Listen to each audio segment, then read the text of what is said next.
Hey everyone, it's Lou with Bergen Pickers. Welcome back. Today we're checking out a G.I. Joe 3 3/4 inch action figure repair. And I'll show you how to do it.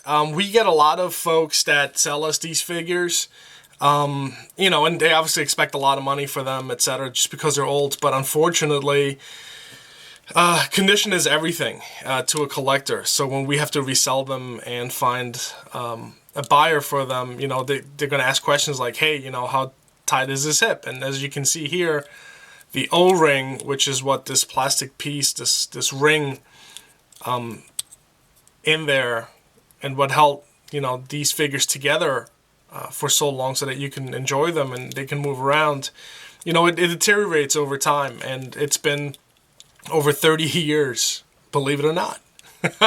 Over 30 years since this figure has been released, and I'm gonna just show you how to replace it. So this guy's got a little screw in the back here. He's from the original series, the 82, 83, and I'm just gonna unscrew it.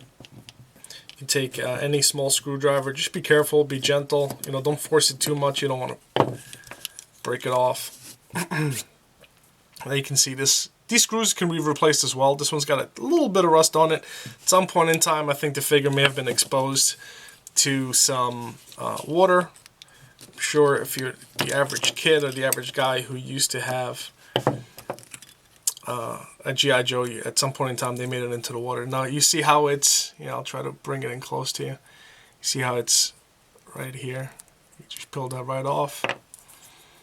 Then you take the hips off, or the pelvic area, and you slide that right off, and see it's in that position. And it's pretty brittle. I bet if I tugged on it, there you go, broken, garbage. Okay, so the replacement. Hopefully this will work on the first attempt.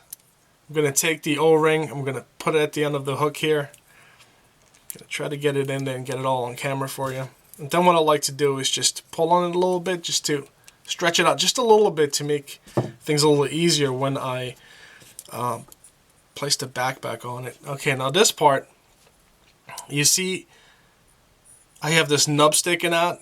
It's a little wider. So the other side, I don't recommend using this side because it's going to be more complicated. This is a chest plate.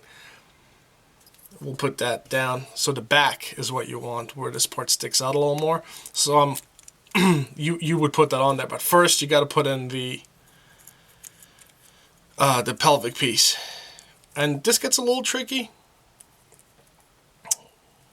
I'm just gonna line it up, push it down right there, and then we got to pull on it with the flathead side, just gently. Don't be too rough, or else you're gonna have to replace it again.